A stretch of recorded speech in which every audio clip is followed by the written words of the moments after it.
Peter Chang here, and today for part 11 of our build, Cream Extreme RC has shipped us the K Factory mounts, and they've arrived today. And check them out. These are what the stainless steel K Factory mounts from Cream Extreme RC look like, and it's well worth the wait. I'm so excited about this part. It feels just totally solid, and I can't wait to get this out of the bag here. I ordered 2 of them because these were just so hard to find. Let's go ahead and open it up here, and I'm kind of like destroying the labeling there, but let's check them out. And the whole reason why we went with these K Factory type mounts is because of the carbon fiber front shock tower that I purchased from Speedy Dad. His name is Chris Krieg, but he goes by the handle Speedy Dad. So if you're looking for scoring some carbon fiber front shock towers, check those out. Very cool. These things fit exactly, and wow, this is really impressive. Check that out. It's a custom carbon fiber shock tower, and in this case it's more so of a custom carbon fiber shock tower. These are actually built for the Kyosho big bore shocks, and check that out. It's going to be really awesome. So let's get this mounted and screwed in place here. So this is my front shot of the front bulkhead of my SCX-60 CF conversion, and I'm just going to go ahead and double check that I'm going to be placing these in the right spot, and it's looking like it's going to be working out. So I'm going to be just using some cap head screws from my Tony Screws kit to get those in place, and just checking in the fitment here. Everything looks like that should be okay. So let's go ahead and start assembling these. Once again, it's just I have my ball stud, so I'm going to try to get the ball stud in place. Just before I put in the ball stud, I just need to get the orientation down. So let's go ahead and get the orientation correct. There we go. Got the camera in focus. Everything's looking pretty awesome. And it's easy getting your orientation confused because once you put down the shock tower, everything kind of flops out of place. It's kind of easy or if it falls off, it's kind of easy to get the orientation just totally incorrect. So I'm putting in some washers underneath the ball stud, and now that I got my orientation correct, I'm going to go ahead and add my ball stud in here. And this is actually fitting really well. I haven't not tested the fitment of these 2 parts before, and I'm very impressed. Cream Extreme RC has done a fantastic job with this K Factory type mount. The ball stud actually fits on there just totally great. I didn't even have to do any 4-40 tap-in drilling or anything like that. Everything just works out great.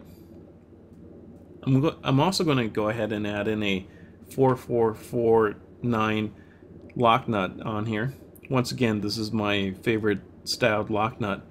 The reason why I'm adding the lock nut on here over this ball stud is because of vibrations and things that might knock it loose. So I'm just going to show you the ball stud I'm using. It's the 6278. It's actually a longer ball stud. You could actually probably get away with using a 0.30 inch ball stud on here as well. But just so you know, this is the preference for that one here. So I'm going to go ahead and make sure that these parts fit correctly, and I'm just thrilled that this part is such a solid part. It's actually stainless steel, so just so you know, it might be heavier if you're one of those racers that are just counting like every little ounce or every little milligram what have you. You may not be really happy with a stainless steel part, but for me, I always like to add in some weights anyway, so just so that my car isn't just flying all over the place. I like to add in just weights to balance the car. But if you're one of those guys that likes to absolutely control everything of that, what you could do is you could, if you don't go with the K Factory type mounts, you could probably just cut down an actual SC10 shock tower, and if you are going with carbon fiber and you needed a shock tower for your camber links, so you could actually do it that way. I actually prefer these K Factory style mounts. Once again, I don't have a nut driver tool, so I'm just using the stock RTR one, and I'm definitely going to get one soon.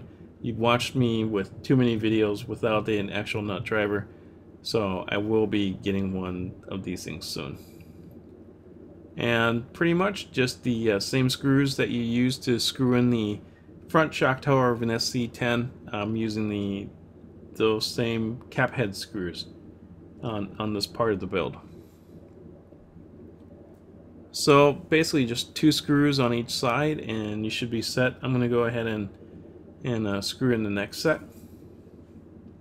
So once these are set,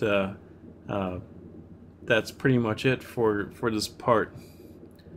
And I'm just thrilled. This is a wonderful part. You just need some patience and a belief that these parts would work out, and it's just working out like magic. I couldn't have asked for a better custom factory parts or any kind of custom parts for that matter. Just am happy with the way that everything is fitting in the craftsmanship of these parts as well, both from Speedy Dad and from Extreme RC, Cream Extreme RC as well. So I'm just super impressed with these K Factory mounts. Cream Extreme RC also tells me that they have a aluminum version, but when I ordered, they only had the stainless steel version on hand, and I was actually so excited to find K Factory style mounts that it didn't really matter to me. I went with the stainless steel version. Here's an up-close shot of the K Factory mounts. They look just absolutely stunning and wonderful, and I can't wait to start racing with this shock tower and the Cream Extreme RC K Factory style mounts. Thanks for watching, and remember, everything matters, and stay tuned for our next part of our build. Thanks and take care.